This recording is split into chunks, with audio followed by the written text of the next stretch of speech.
another episode of Thrifting. I'm just in Cashiers on Esler Road, and I seen another copy of Fallout 76. $1.99 this time. Obviously, the cash is 2 in CX, and the trade is free. Still selling them for £8. It's kind of slowing down a bit now. Fallout 4 sells more, obviously, because the upgrades out on next gen, but it's still worth picking up. I'm in Cash It In now, and I've seen Call of Duty that were Final Fronts. CX sell that for 6, I think, and Time Splitters 1, which CX sell for 4, and there were $1.99 a piece in here, so I thought I might as well pick these up, rescue them from the wild. I don't know what that was like on PS2. I think it's like a watered down version of the main game that came out for PS3 and 360, but we'll find out. I picked me a Treasure Island audiobook up for £1 in this big cancer research. I always do well on audiobooks. I figure it's like if Audible sell you a token for $7.99, if you find it any cheaper than that, you're going to go for it, aren't you? Because you've got the tangible CD as well. So if I list it for anything under $7.99, I'll probably sell. Because I did really well with those 39p ones I got the other day. We're in town now, and I thought I'd pick this up. Queen's Greatest Hits 1, 2, and 3. Like, it's got all of them in there. It's cool to see the artwork on the discs. But yeah, 50p for the whole lot, the whole shebang. We've got a CD player at work now, so I might just bang them on when I'm at work. It's always handy to have, and it's every retail shop everywhere's just got like bang a CD player just in the back somewhere for when you reel Christmas music out and that. Anyways, I'm in Surada, and I've seen Wii Sports in the cardboard sleeve. £3 it was. CX sell it for 8. Trade of 5, cash of 3. So I'm paying the cash value, but bit of cheeky credit in it. And then sealed up, hit Twilight Princess soundtrack, which you used to have to get with your points, your Nintendo points back in the day. I think you could only get it off the store. But sealed up for £1. I was like, hell yeah. A few CDs popped out that I wanted as well. There was David Bowie Changes, which is like a greatest hits. Again, I'm thinking maybe that'd be good to just stick on repeat at work. So I was like, yeah, they're definitely worth £1 anyways. And the soundtrack to The Rose. I take a lot of heat for buying all these middle records.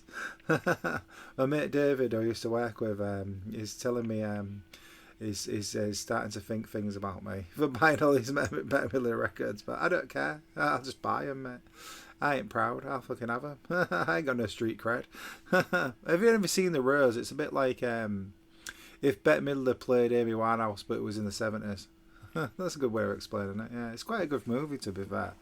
Anyways, next one up, we're looking at all these Fallouts. They were aware that they knew what they had.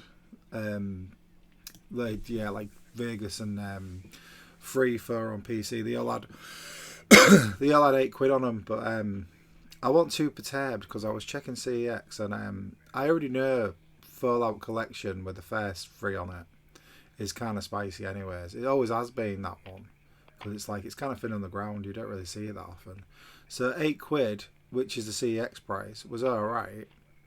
But it goes for way more than that on eBay. It's a £25 game, easy. So for the £8 they had on it, I was like, I'm gonna buy this one. It kind of worked to my advantage. They checked them because they just think CEX is gospel. But if you see sold out on CEX, it's a good tell that they haven't checked them for a while. I'm in Bridlington with work, and my mate Nikki and Katie bobbed into the charity shops on the way back to the pub we were going to after the meeting. Nicola actually got a Ralph Lauren jumper from me. I didn't catch it on camera when she actually got the jumper, but yeah, it was spicy. I think she paid £3.75 for it, and it was like a £60 jumper. I did find something there. If We Were King on Blu-ray for £1, it's about anywhere from like 25 to 35 on eBay. Looking at it, it's probably more close to 20, but for £1, I mean, it's an absolute steal. I'm really getting to grips with all this Blu-ray malarkey, Basically, if you see something old, and you feel like you've never seen on Blu-ray before, they're probably worth checking. Speaking of spicy Blu-rays, we've got a 4K Ultra HD version of Jurassic Park: Fallen Kingdom. Yeah, no brainer. It was actually missing the Blu-ray, but not the 4K Ultra. So I mean, I'm probably going to see Fallout. It's on the brain. I'm probably going to see Forbidden Kingdom on Blu-ray at some point for £1. I think I have seen that. It's somewhere in Hull, anyways. I'm just getting in this guy's way. Let me out with my 4K Ultra HD before they realise and want £10 for it. But yeah, so I'll easily to complete. I'll be able to pick the Blu-ray up and put that back in there. So for some quick credit, it was alright. But to be fair, I might keep it. Yeah, I haven't really got that many Ultra 4K ones, so it's a good one to have, isn't it, really? Next up, we've got a grubby looking box set of The Matrix. They were all in there, though, and it wasn't really out. I couldn't sort out. The outer sleeve just had a bit of, like, it was either mud or heroin, I don't know, one of the two, but it'll come off. That's all that matters. And £1.15 gets me Red Dwarf X on Blu-ray, which is £5 in CX, so saving some money there as well. That's kind of a nice thing to have, isn't it, really? I ain't got no Red Dwarf on Blu-ray. But yeah, the Matrix box set, CXL for £8, and that was only £2.35, so we're doing alright. It's not like mega thrifty, but it's stuff that's worth having in it. I don't mind picking up the Blu-ray box sets, I think they're cool. Anyways, we're in women's YMCA. Not YMCA, the women's one. Anyways, we're in a charity shop, and yeah, Minecraft Story Mode Complete Edition, and just stands for is really spicy now. It's £10 game in CX. Don't know why that one's worth more than the others, but it is. It's shot right up. And Minecraft Story Mode Complete is £12 game, and they were both £1.50 a piece. So absolute no brainer. I was just double checking all the other stuff. They had like a little stash of stuff next to the tills. The one was going on about her husband getting like, electrocuted, and they were all laughing, so I joined in. Pretty mad. Sometimes you hear some mad stuff in charity shops, don't you? But yeah, if, £12 game and a £10 game for what, £3 for both of them. I'm happy with that. So the next one we're in is, I can't remember where we're heading to next. There we go. We're in Cat Rescue, and I've seen Oblivion Game of the Year. For £1. I was like, I didn't even check it. I don't even know. I still haven't checked it, but for £1, I might as well pick it up, haven't I? Yeah, but they might make a Elder Scrolls TV series next, and they'll all be worth loads of money again. And to top it off with the Elder Scrolls theme, they had a Skyrim Enhanced Edition on PS4 unboxed. But they were £1 a piece, so I was like, I'm happy with that. I'll definitely buy it. But I mean, I think everywhere else, Skyrim Enhanced Edition in the box would be like $7.99, something like that. So it's no brainers. Like it's decentish games for £1. I'm all about it. So I got these two. Happy. Mario Kart in caches, and hey, I found the first Harry Potter. What I'm missing from that box set we got a few weeks back.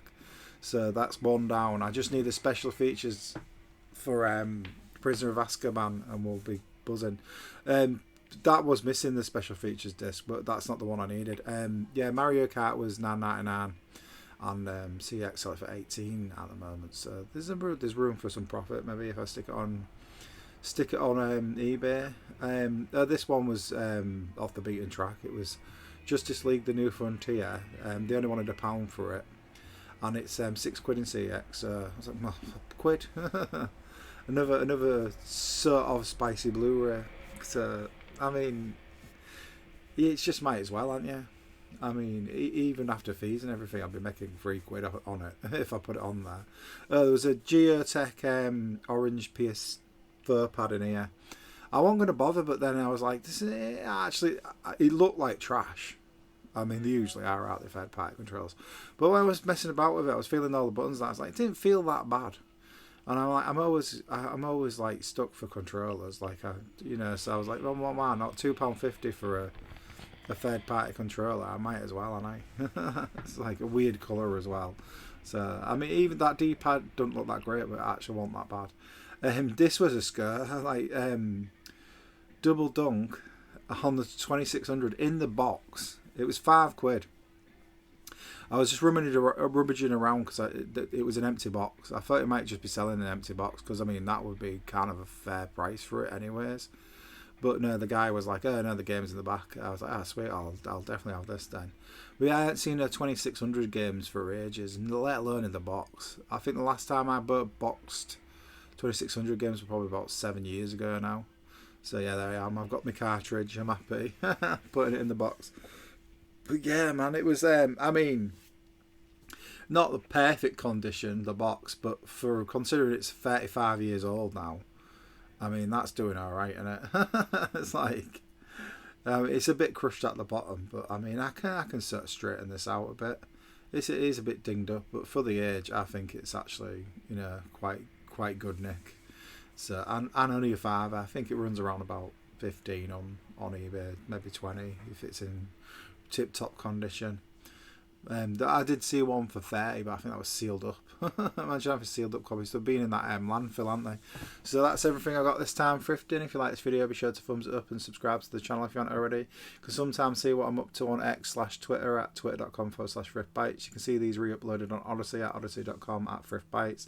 You can sometimes catch me live at twitch.tv/thriftbytes. And you can check the old blog at thriftbytes.com. Thanks for watching. I'll see you all later.